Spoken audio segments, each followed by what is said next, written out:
As I lay on the cold hospital bed, the white sheets felt rough against my skin. The room was silent except for the rhythmic beep of the heart monitor beside me. I was tired both physically and mentally, with the weight of my condition pressing down on me. Dr. Wilson had visited earlier and explained that I had an ulcer. He told me that it was partly because I had been holding in a lot of negative emotions. "I recommend you talk to someone, Mrs. Evans. Holding on to those emotions isn't good for your health," he said, adjusting his glasses. "I'll think about it, doctor," I replied, nodding slowly. Soon after Dr. Wilson left, David entered, my husband of 15 years. David was a tall man with brown hair that was starting to gray at the temples. His suit was impeccable, always tailored to perfection.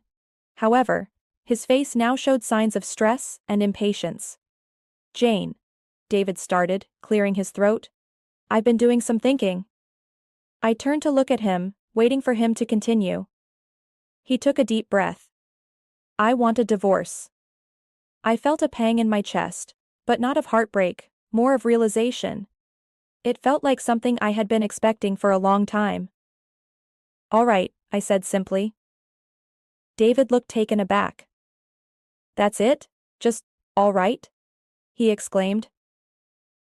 "I guess I've seen it coming, David," I admitted. "Though I never thought you'd tell me while I'm in a hospital bed." A nurse, Melissa, who was attending to some paperwork nearby, looked up. She was young, perhaps in her mid-20s, with bright blue eyes and blonde hair pulled into a ponytail. She gave me a concerned look. "Are you okay, Mrs. Evans?" David scoffed. "Of course she's fine, aren't you, Jane?" I ignored him, turning to Melissa. "I'll be okay, thanks for asking." "Why are you so calm about this?" Melissa whispered, genuinely curious. With a small smile, I leaned in closer.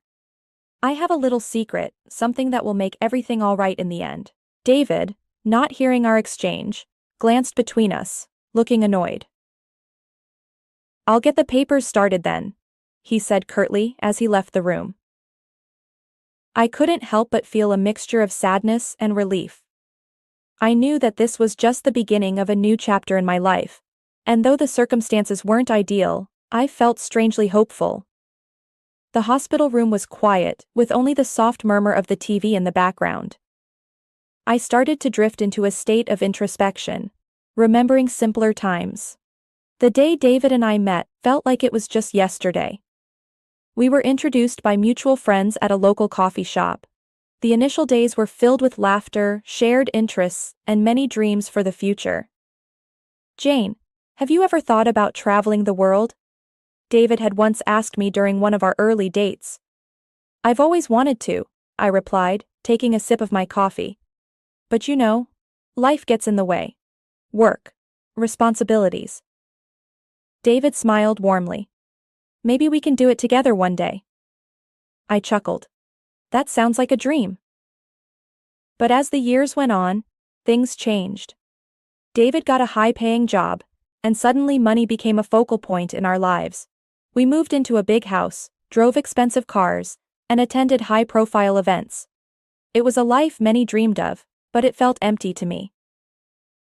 "I bought another painting today," David said one evening, showing off a piece of artwork that cost more than what I earned in a month at the bookstore. "It's beautiful," I replied, trying to show enthusiasm, but deep inside, I missed our simpler days when happiness wasn't measured in monetary terms. The stark difference in our earnings soon became a sore point. David would often berate me for not making enough and for spending too much time at the bookstore.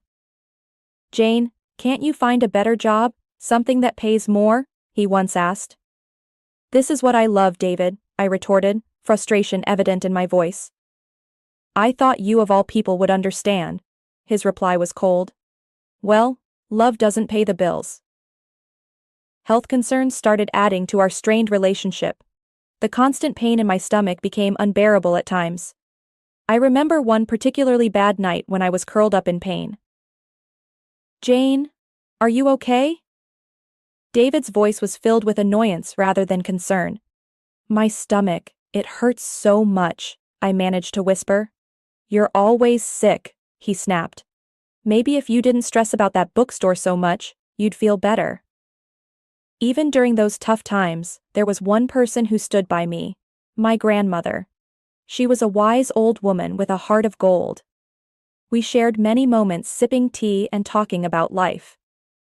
"He's not right for you," she told me during one of our conversations. I sighed. "I know, Grandma. But we've been together for so long." She looked at me with a knowing smile.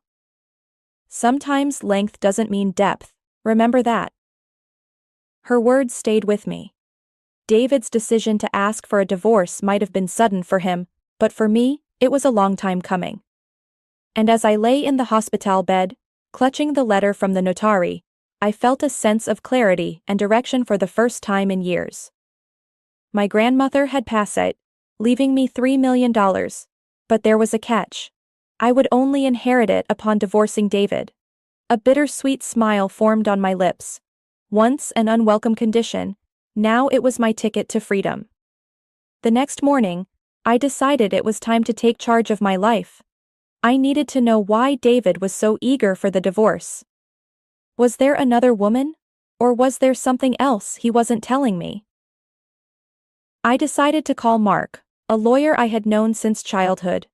We had grown up together, and even though life took us on different paths, our bond remained. "Jane, long time, how are you holding up?" Mark's voice sounded genuinely concerned. "Been better, Mark," I replied, trying to sound upbeat. "But I need your help." Mark paused for a moment. "What do you need?" "I need to know why David wants a divorce so urgently. Can you find out?" There was a short silence. "You think he's up to something?" "I just have a gut feeling, something's off." "All right," Mark said. "I'll hire a detective to tail him, see what he's up to." I felt a weight lift off my shoulders. "Thank you, Mark." A few days later, Mark called with news. "Jane, you were right. David's been seeing someone." My heart sank. "Who is she?" "He's been spending time with a young girl. Probably in her 20s, tall, model-like. Our detective has taken some photos." "I need to see them," I said. Mark arranged for me to meet with the detective later that day. The detective, a stern-looking man named Carl, showed me several pictures of David and the young woman. "That's him." Carl pointed to David in one of the photos. "And her name is Clara. She's a student but has an interesting past." "What do you mean?" I asked. Carl hesitated. "She's been involved with a few rich men before. It seems she has a pattern." I felt a rush of anger. "So she's using him?" Carl shrugged. "Looks like it. But there's more. We found out she's currently working for an escort service." I took a deep breath, trying to process everything. "Thank you, Carl." As I left the detective agency, a plan began to form in my mind. David wanted a divorce? Fine. But I wasn't going to let him walk away without a fight. He would regret the day he decided to betray me. The following week was a blur of hospital tests and treatments. But between the needles and medications, I had a surprise visitor. An elderly man named Mr. Graham, whom I had occasionally seen during my daily hospital walks. With white hair, a cane, and wise eyes, he seemed to always be engrossed in a book. "Hello, Jane," he greeted me with a warm smile as he walked into my room. "Hello, Mr. Graham. To what do I owe the pleasure?" "I've heard you work at a used bookstore," he said, taking a seat near my bed. "Yes, I do. It's a small place, but it has its charm," I replied. He nodded appreciatively. "I've always had a passion for books. Over the years I've collected many rare editions, and, well, there's one particular book I thought you might be interested." My curiosity was piqued. "Which book?" "It's an old rare copy of Pride and Prejudice, you see." Mr. Graham smiled kindly. "My late wife loved that book. She told me stories about her family's connection to it." I was taken aback. "That's one of my favorites. I've always wanted to have a rare edition." Mr. Graham smiled. "I thought so. Well, I'm willing to sell it to you." That's a generous offer, I said, my heart racing. But there's a problem. I recently had some financial issues. David, my husband, took all the money from our joint account. Mr. Graham frowned. I'm sorry to hear that. But for the book, we can work out a reasonable price, or even a payment plan. I smiled, touched by his kindness. Thank you, Mr. Graham, I'd like that. Our chat was interrupted by a call on my mobile. It was David. Jane, have you signed the papers yet? He demanded. Not yet, David. I told you I'll do it after I leave the hospital. Just get it done, he said irritably before hanging up. I sighed, feeling deflated. Mr. Graham looked at me with sympathy. Relationship troubles? I nodded. He eager to get rid of me, Mr. Graham leaned forward. You know, life has a way of bringing unexpected joys even in the midst of our struggles. Perhaps this book is a small token of that. I smiled, wiping away a tear. Thank you, Mr. Graham. You have no idea how much this means to me. As he left the room, I held the book close, feeling a strange sense of comfort. In the midst of chaos and heartbreak, this little piece of literature became a beacon of hope. After my release from the hospital, I met with Mark to strategize our next steps. The evidence against David was strong, and I was ready for confrontation. Mark handed me a file. Everything you need is here. Pictures, documents, everything. I nodded, feeling a mix of anxiety and determination. Thanks, Mark. I appreciate everything you've done. Just remember, be strong. David might try to manipulate or guilt trip you. I'm ready, I affirmed. The confrontation was set for an upscale restaurant downtown. David had chosen the place, probably to flaunt his financial superiority. As I walked in, I saw him seated at a corner table with Clara, the young model. Her presence was unexpected but made me more determined. David smirked as he saw me. Took you long enough, traffic, I replied curtly. He gestured to Clara. You remember Clara, my secretary? I smiled sweetly at her. Of course. How could I forget? David, eager to get things underway, said. So, have you signed the papers? I looked at Mark, who handed over a document. David quickly scanned it, his smirk fading. What's this? He asked, sounding genuinely confused. It's a demand for a significant share of your assets, Mark replied coolly. David laughed. On what grounds? Mark slid over the pictures of David and Clara. On these grounds, infidelity. Clara looked horrified, her eyes darting between the pictures and David. David's face went red. This doesn't prove anything. Mark wasn't fazed. It's enough. And there's more. He handed over another set of photos, showing Clara with different men. David looked at Clara, betrayal evident on his face. What is this, Clara? Clara stammered. I can explain. I chimed in. No need. Mark already explained to me about your profession. David looked crushed. His grand plan had backfired spectacularly. I decided it was time to deliver the final blow. Oh, and by the way, David, my grandmother passed away and left me a substantial amount, so don't worry about the dinner bill. I've got it. The look on David's face was priceless. The combination of shock, regret, and realization was almost poetic. I stood up. This is the last time you'll see me, David. Goodbye. Walking out of the restaurant, I felt a sense of freedom I hadn't felt in years. I was finally free from David's toxicity, and it was time for a fresh start. The past few weeks after the restaurant incident had been a whirlwind of changes. The whole town buzzed with news of David's fall from grace. The whispers and pointed fingers were unavoidable whenever he made a public appearance. One afternoon, my phone rang, displaying David's number. I hadn't expected him to call ever again. Still, out of sheer curiosity, I answered. Hello? Look.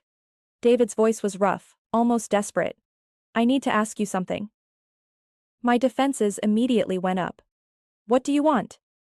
He hesitated, and I could almost picture him struggling for words. I need a loan.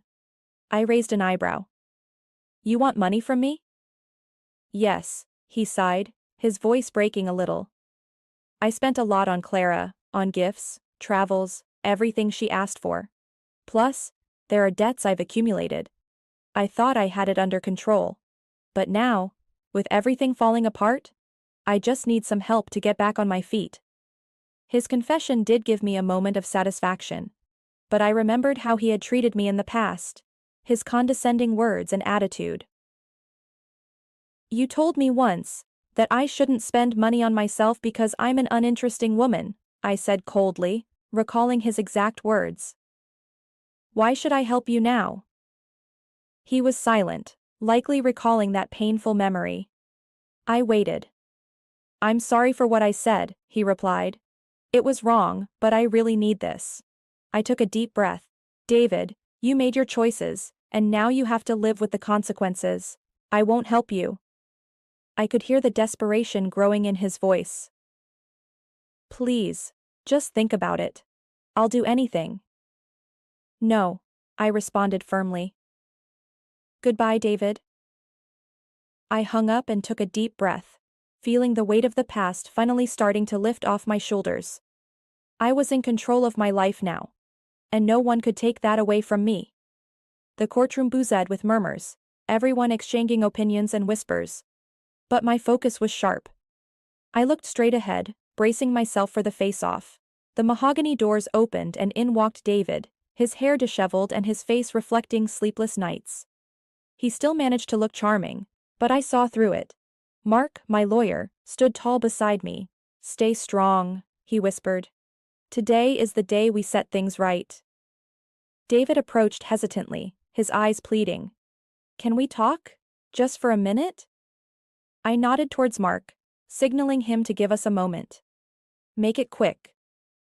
David took a deep breath. I'm so sorry. I realize the pain I've caused. Please, can we not do this? Can we not make it a public spectacle? His words seemed genuine, but years of deceit had made me wary. David, this isn't about you anymore. It's about justice.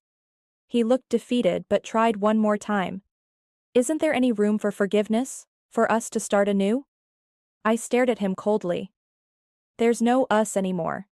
And as for forgiveness, some things can never be forgiven. You chose this path. Before he could respond, the bailiff announced the judge's arrival. Everyone took their seats. The judge, a middle-aged man with a stern face, spoke. This court is now in session. Mark began. Your Honor, my client has suffered emotional and financial turmoil due to Mr. David's actions. The evidence will showcase his deceit. David's attorney tried to interrupt, but Mark continued. Your Honor, we have photographs, bank records, and messages that point towards Mr. David's consistent betrayal. The evidence was presented, one piece after another, creating an irrefutable chain of David's misdeeds. David looked shattered, realizing the gravity of the situation. Your Honor, he began, his voice shaky. I admit my mistakes, but I beg the court and my wife for leniency, David pleaded. Mark countered. Mr. David is only remorseful because he got caught. Had any of these deceitful actions not come to light, he would have continued his ways.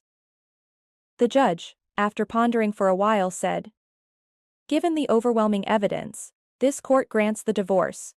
Miss Evans will receive 80% of the combined assets. David was aghast. This is extreme. I stood up, anger evident in my voice. Extreme like your affairs, or draining our accounts, or every lie you told, David whispered. Please, just give me a chance. I looked at him squarely. I gave you years, David. You destroyed that chance every time. Walking out of the courtroom, Mark congratulated me. You did great. This chapter is closed. I nodded, determined. It's time to rebuild and move forward without him. The sun outside shone brilliantly, signaling a new dawn. And for the first time in years, I felt truly free. The sky was a bright shade of blue, and the air was fresh with a hint of morning dew. It had been a month since the court case, and the world seemed different to me. I was sitting in a small cafe near the beach, enjoying a cup of coffee, watching children play in the sand and families laughing together. Sarah, my longtime friend, joined me at the table, her presence always a comfort. "How does freedom feel?" she asked with a teasing smile. "It feels like breathing without any weight on my chest," I replied, taking a sip from my mug. She chuckled. "I never understood why you held on for so long." I sighed. "Neither did I. But it's in the past now. I'm just focusing on what's ahead." A small boy around 6 ran up to our table, his sandy feet leaving prints. "Excuse me, ma'am, can you help me build a sandcastle?" I smiled at his innocence. "Sure, why not?" As we sat building the castle, Sarah watched with a soft smile. "You know, you always had a way with kids. Have you thought about what you're going to do next?" "Actually, I have," I began, molding the sand into a tower.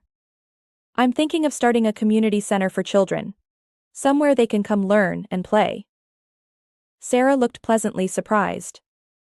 "That sounds amazing, but it's going to be a lot of work." "I'm ready for it. I've been tied down for so long. It's time I did something that truly matters." The day wore on, and Sarah and I talked about everything under the sun: memories, future plans, and the latest town gossip. Later, as the sun began to set, casting a golden hue on the horizon, I stood up, stretching my legs.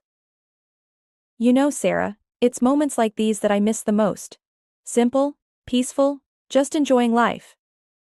Sarah nodded. "You've come a long way." A familiar face approached our table, Mark. He looked different in casual wear, less the stern lawyer and more like an old friend. "I hope I'm not interrupting," he said, a smile playing on his lips. "Not at all," I replied. "Have a seat." He sat down. "I was in the area and thought I'd check on you. How have you been?" "Better," I said. "Much better." Sarah, always the tease, chimed in. "You two should hang out more, you're both single after all." Both Mark and I blushed, exchanging an awkward glance. "Well, we can always start with a coffee," Mark suggested. I laughed. "Sounds like a plan." As night fell, the three of us walked along the beach, feeling the waves touch our feet. The vastness of the ocean, reminding me of the endless possibilities that lay ahead. Life was no longer about the past. It was about seizing the day, making a difference. And perhaps, just maybe, finding happiness again. Days turned into weeks, and weeks into months. The community center became a reality, a place bustling with kids' laughter and learning. Mark and I grew closer, our bond strengthened by mutual respect and understanding. One evening, as I stood on the balcony of my new home, looking at the vibrant colors of the setting sun, Mark came up behind me. "You've done it," he whispered. I turned to face him. "We did it together." He pulled me into a hug, and we stood there, looking out at the horizon, knowing that the past was behind us and a new dawn awaited. And as the first stars twinkled in the early night sky, I realized that sometimes, endings are just new beginnings.